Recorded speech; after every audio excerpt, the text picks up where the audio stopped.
President Obama delivered a statement from the diplomatic room of the White House this morning, warning residents of the Gulf Coast to prepare for Hurricane Isaac's landfall. For Isaac to hit.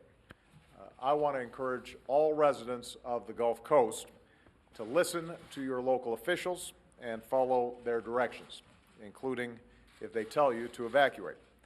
We're dealing with a big storm, and there could be significant flooding and other damage across a large area. Now is not the time to tempt fate.